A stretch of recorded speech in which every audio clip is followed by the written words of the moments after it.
Hey creatives, gusto mo bang matuto ng Affinity? Or gusto mo bang gumamit ng professional tools pero hindi mo alam kung saan magsisimula? Here's a beginner's guide to Affinity by a beginner. So disclaimer, hindi po tayo expert sa software na ito. I-share lang natin kung ano yung alam natin. So let's start. Ayun, so first, punta muna tayo sa website para ma-download yung Affinity. So just open up your browser. Punta lang tayo sa Affinity Studio. Let's click Get Affinity. Tapos, magsa-sign up ka lang para ma-download. Pwede kang gumamit ng Apple account, Google account, Facebook, Microsoft, email, pwede ring phone number.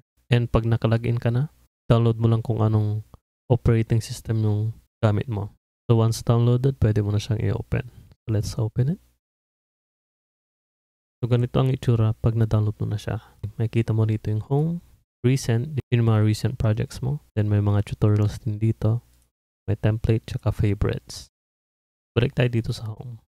Dito makikita mo may mga templates na ng mga sizes. Pero dito sa may taas, kung may gusto tayong i-open na file, pwede mo itong folder icon. Or kung gusto mong gumawa ng bagong document, click plus. So dito makikita natin yung mga preset na sizes. So marami yan. Tingnan nyo lang kung ano yung kailangan nyo. A3, A5, pwede rin pang photo, pwede rin canvases. Yan. Kung pansin nyo mga portrait lang to, pwede nyo i-click tong icon dito for landscape.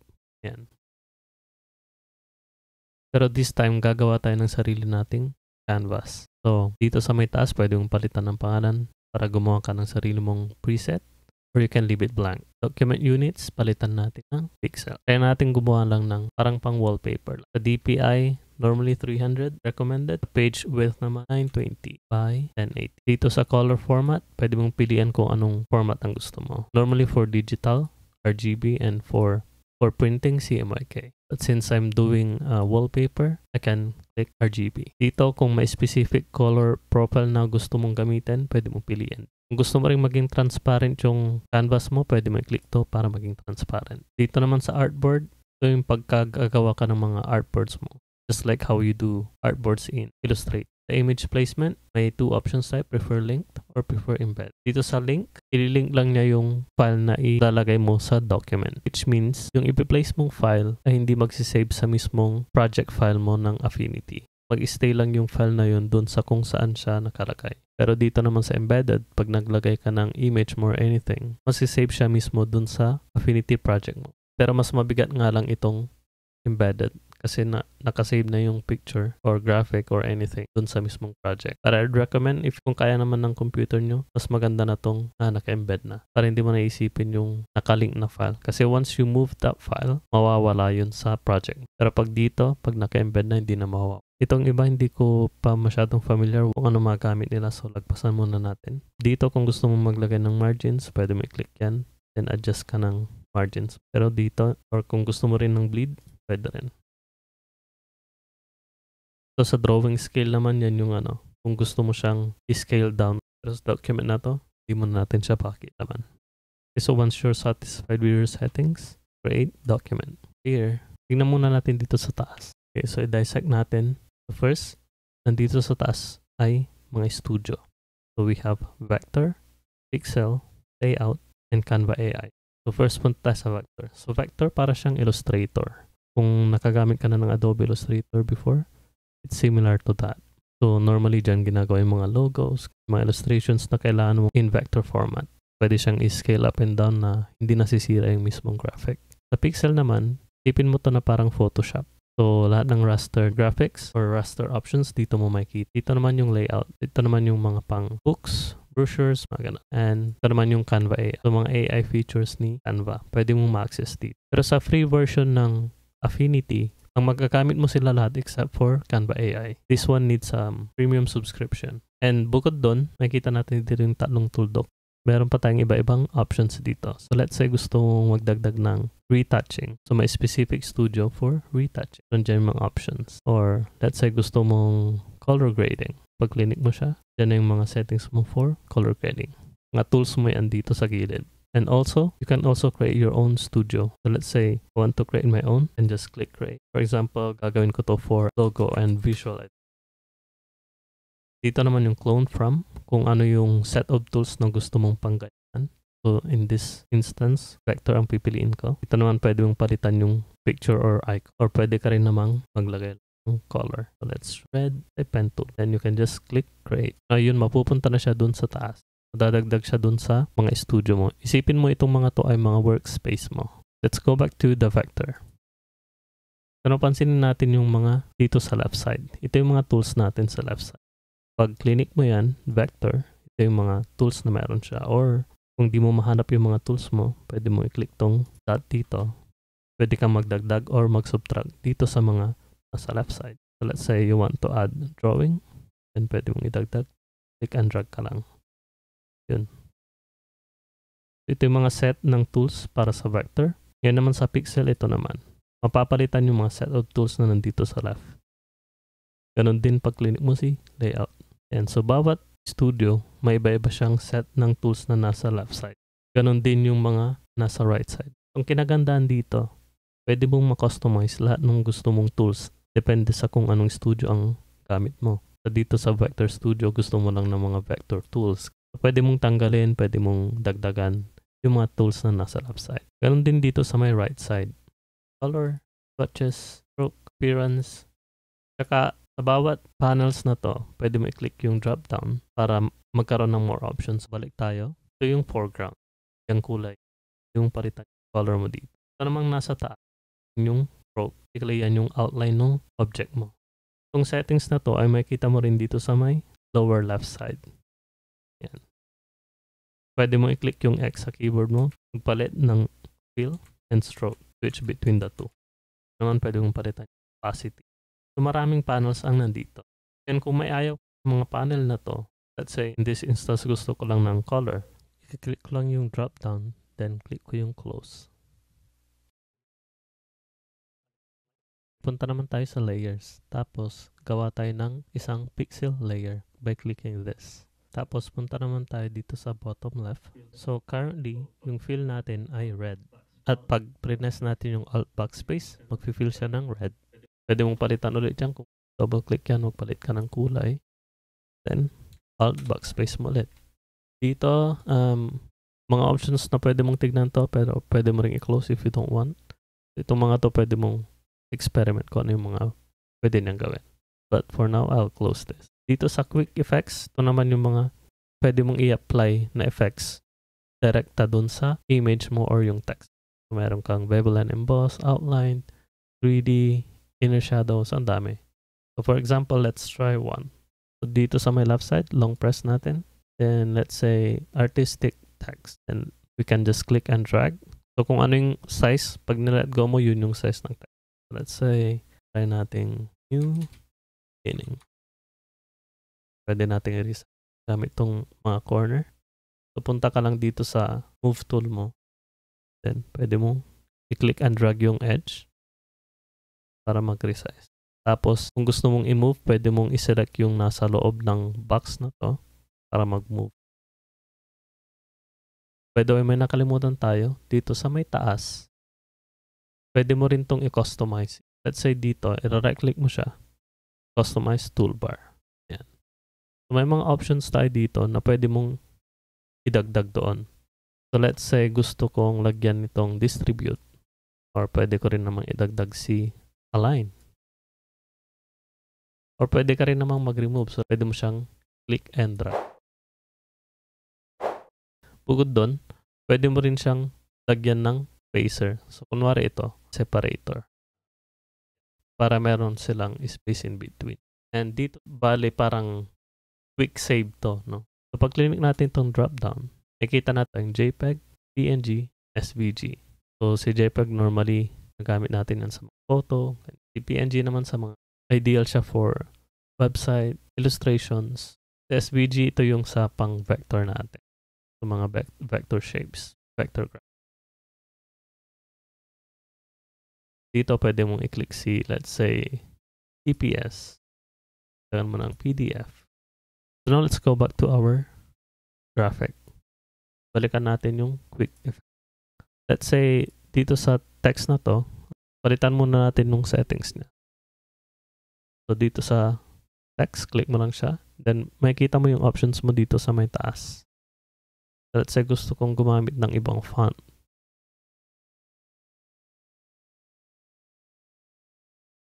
Try natin ng ito.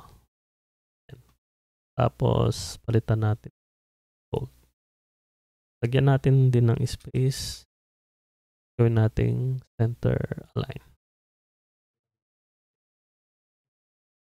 Then, kung gusto mong palitan yung spacing between ng two lines, so new tsaka beginning may malaking space dito, pwede mong Control A para select lahat, or click and drag mong pa ganyan, tapos Alt, then up arrow or down arrow. Then, once you're satisfied, pwede ka nang bumalik ulit dun sa move tool mo. Yan. Yan, pwede pa natin itong lakihan. Dahil nilagay ko itong mga settings ko dito, pwede ko nang gamitin yung mga tools na nandito. And balik tayo dito sa quick effects. So let's say gusto natin maglagdag ng outline. I-click mo lang yan. Tapos dito sa may color, pwede mong palitan. So let's say gusto mong gawing orange. Yan. Right now, hindi mo pa siya nakikita. Kasi yung radius natin nasa 0 pixels. Pero pag tinasan mo yan,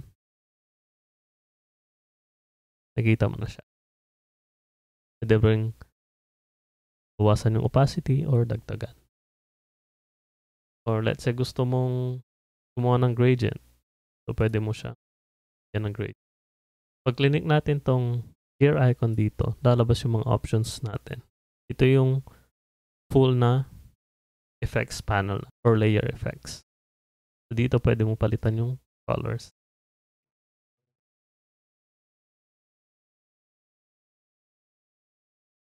Pwede mong i-adjust yung blending.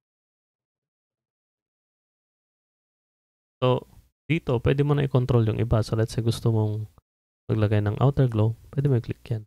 Dito naman sa baba kanina, ginamit natin yung pixel layer. Ito naman yung group. Parang isipin mo yung group yung parang folder. So kunwari i-click mo silang parehas. Click mo yung isang layer, tapos control click mo yung gusto mo pang idagdag. Tapos pwede mong i-group. Yan, mapupunta sila sa parang isang folder or group. Pag click mo yung drop down, makikita mo yung nasa loob. Control Z tayo. Itong container, hindi ko rin alam kung ano pang gamit nito. So let's skip that for now. Yung next one natin, adjustment. Pag click mo yan, makikita mo dito yung mga adjustment layer. So filters, yan, meron filters dito. So let's say gusto mo ng Gaussian blur. Click mo yan, pag adjust mo to. So nakita nyo, nagbo-blur. Pero yung na-click natin yung background, kaya nag-blur yung background. Pwede na control. Pwede natin close. Control Z. So lahat ng mga filters na pwede mong gamitin sa kung ano yung na-select na object. Tapos next one, ito naman yung mask.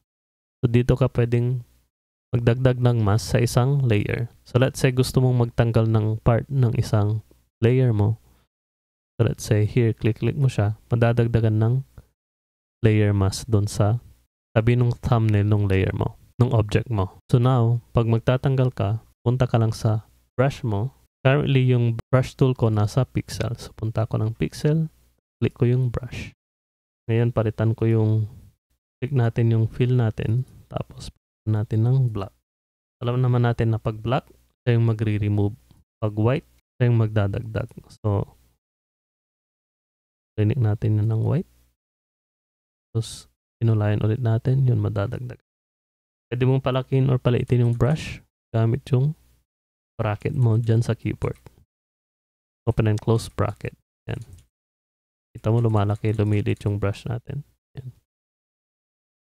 Yan. So, kung gusto mong mag-delete, black. Yan. Tanggal. Temporarily lang yan na natatanggal. Pero, may babalik mo pa rin yan. Kahit hindi ka na mag-control Z or something. Pwede mo siyang gawing white. Tapos, balik mo ulit. So, yan. Yan yung masking.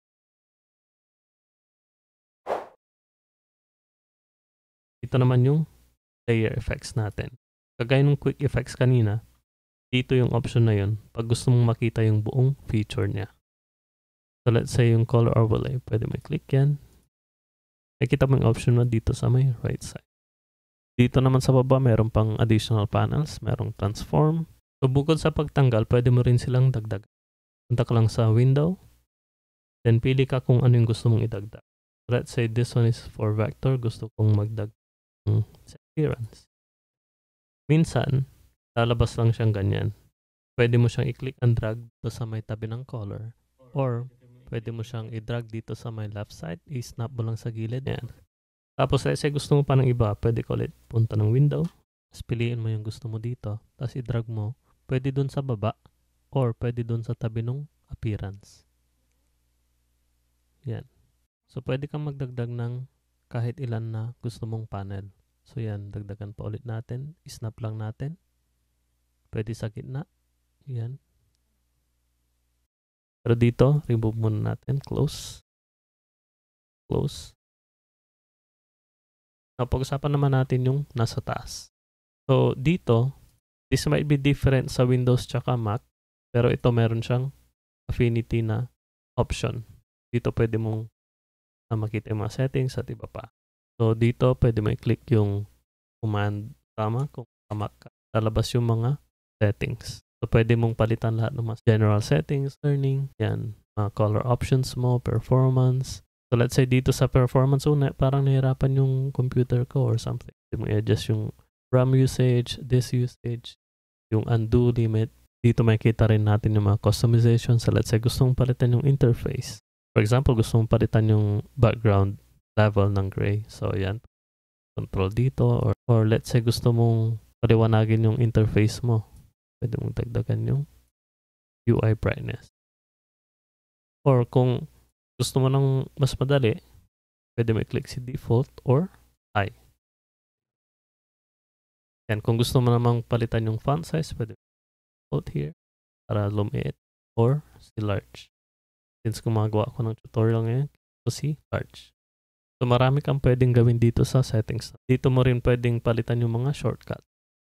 So let's say may mga shortcuts ka na nasanay ka sa Adobe Photoshop and Illustrator or something. Pwede mong piliin yung studio dito. Tapos kung anong part yung gusto mong i-edit. So let's say file. So pwede mong palitan yung mga shortcuts. Napaka-customizable nitong si Affinity. So let's say nasanay ka talaga sa mga controls ng Adobe products. Pwede mo i-customize yung mga tools and shortcuts dito. Go back here at the top. Pwede mo i-click si file.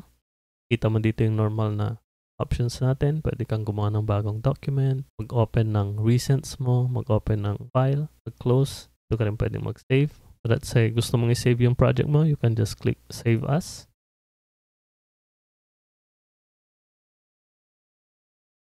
Yan. Yung default na extension ng Affinity, so kung familiar ka sa PSD, Photoshop, dito naman AF. Dito naman punta tayo sa Edit. Yan, pwede ka mag-find. Pwede ka mag-select all, mag-deselect, paste, the regular ones, pwede ka mag-delete, mag-paste. So ito, may mga shortcut dito na makikita mo dito sa right side. Document naman.